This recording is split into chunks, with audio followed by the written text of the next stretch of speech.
So students, इस video में जो हम टॉपिक डिस्कस करेंगे तो वो है नॉन कोऑपरेशन मूवमेंट। तो सबसे पहले देखेंगे कि what was non cooperation movement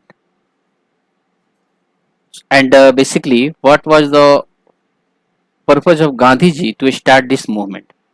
so basically why non cooperation की जो मूवमेंट शुरू किया गया, तो इसको नॉन कोऑपरेशन मूवमेंट क्यों कहा गया और गांधी जी ने क्यों इसको स्टार्ट किया और इसके पीछे उनकी क्या लॉजिक थी basically. So British rule, Gandhi ji मानते थे कि British rule established in India with the corporation of Indians.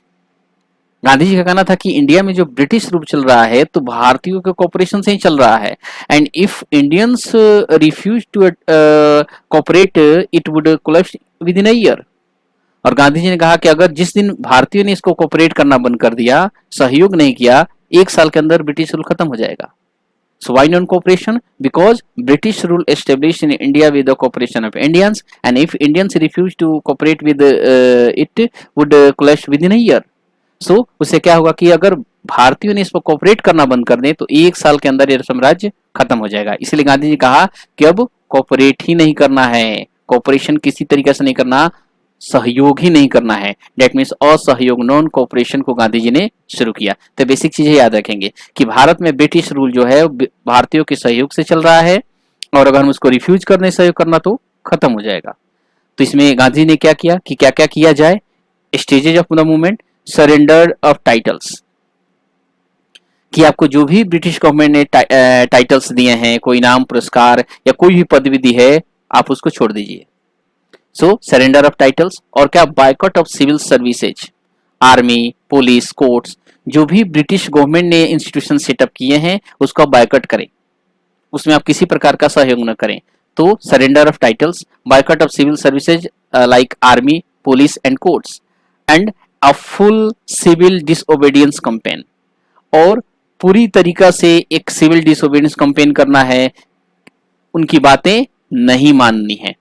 तो बेसिकली जब आप नॉन कोऑपरेशन की बात करते हैं तो पहली बात था कि आपको कोऑपरेट नहीं करना है, कि आप चाहे जो भी कोर्ट्स वगैरह थे, स्कूल, कॉलेजेस या आर्मी, पुलिस या किसी भी डिपार्टमेंट पे अगर वर्क कर रहे हैं उनके लिए, तो आप उसको बायकॉट करें। अगर ब्रिटिश क्लोथ्स जो थे, कपड़े जो थे, अगर आप उसको यूज कर रहे हैं तो उसको बायकॉट करें, यानी कि बायकॉट कंपलसरी था और उनको सहयोग नहीं करना था। तो मेन पर्पज था गांधी जी का कि वाई नॉन कोऑपरेशन, क्यों बेसिकली इसको शुरू किया गया या इसका पर्पज क्या था।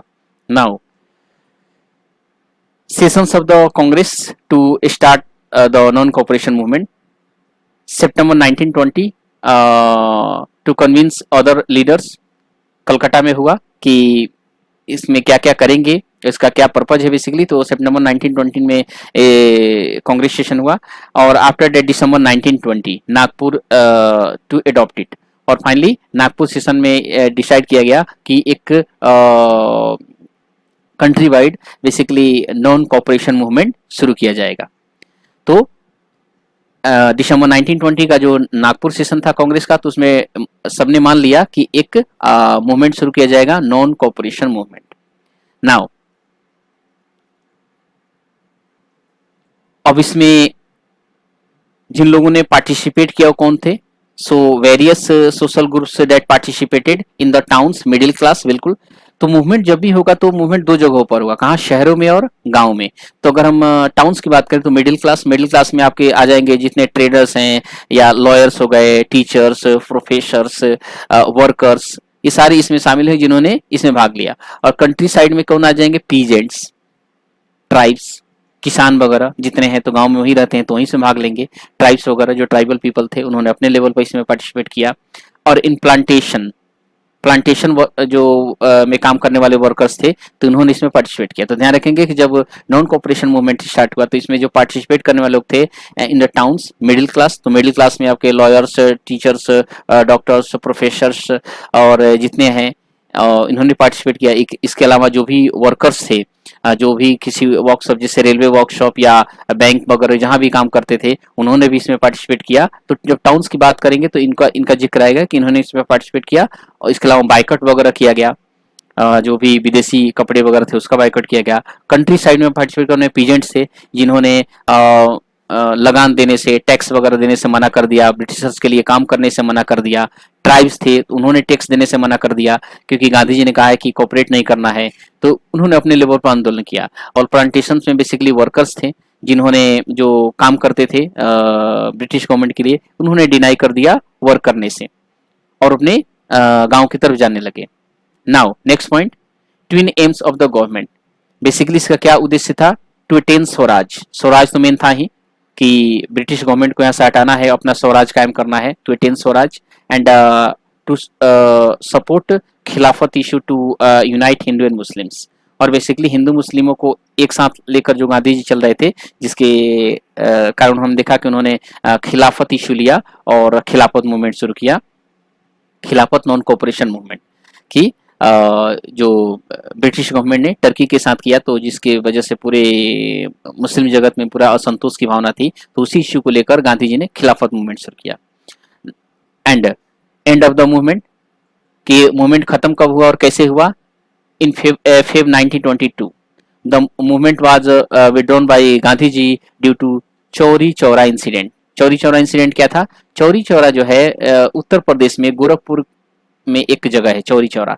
तो यहाँ पर एक रैली निकल रही थी, तो इस रैली या जो भीड़ थी उसका क्लैशेज हुआ किसके साथ? पुलिस के साथ, जिसके कारण क्या हुआ कि इसमें भीड़ जो थी उग्र हो गई और उन्होंने वहां पर पुलिस स्टेशन था उसमें आग लगा दी और लगभग 22 पुलिस वाले जलकर मर गए।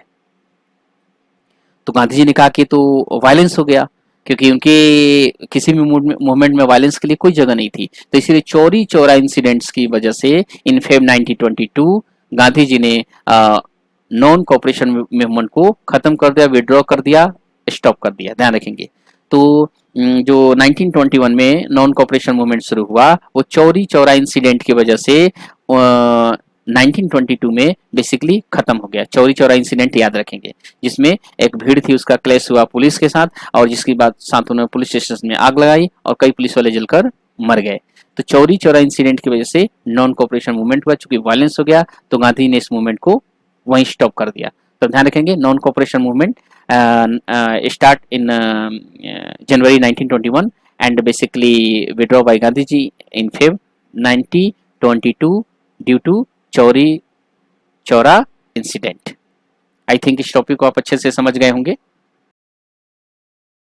अब बेसिकली इस मूवमेंट में क्या क्या चीजें शामिल थी या हुई? Different stands with the movement. Various social groups participated in a non-cooperation movement, but each with its own specific aspiration demand। बिल्कुल अलग अलग ग्रुप ने इसमें पार्टिसिपेट किया। जैसे मैंने बताया, शहरों में भी लोग, गाँव ने पार्टिसिपेट किया, गाँव में भी किया, ट्राइब्स ने किया, जो वर्कर्स थे बेसिकली प्लांटेशन वर्कर्स, उन्होंने भी इसमें पार्टिसिपेट किया। तो सबके अपने अपने एस्पिरेशंस थे कि वो क्यों इसमें पार्टिसिपेट कर रहे थे, कि जब स्वराज आएगा तो उनको क्या फायदे होंगे। तो जब तक कुछ एस्पिरेशन नहीं होगा कैसे देखेंगे वो मूवमेंट को कि हम क्यों कर रहे हैं। तो ध्यान रखेंगे, जितने ग्रुप्स ने पार्टिसिपेट किया तो सबने अपने अपने एस्पिरेशन थी, जो भी उनकी कंडीशन थी उसी के अकॉर्डिंग उन्होंने मूवमेंट में पार्टिसिपेट किया। So the term swaraj meant different things to different people. बिल्कुल हर व्यक्ति के लिए स्वराज के अलग अलग मायने थे। ध्यान रखेंगे। अब अगर एक पीजेंट गांव में किसान जो इसमें पार्टिसिपेट कर रहा था, तो उसके लिए मेन समस्या क्या थी? रेवेन्यू, टैक्स वगैरह, उसका जो बेगारी सिस्टम जो था, उसका एक्सप्लॉइटेशन किया जा रहा था, उसके खिलाफ वो स्वराज में पार्टिसिपेट कर रहा था।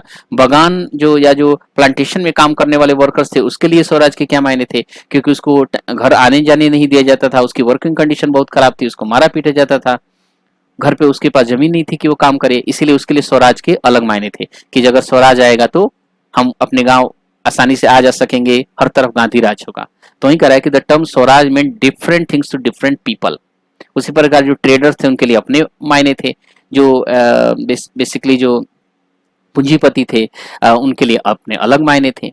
So each social group participating in the movement imagine Swaraj as a time when all their sufferings and troubles would be over।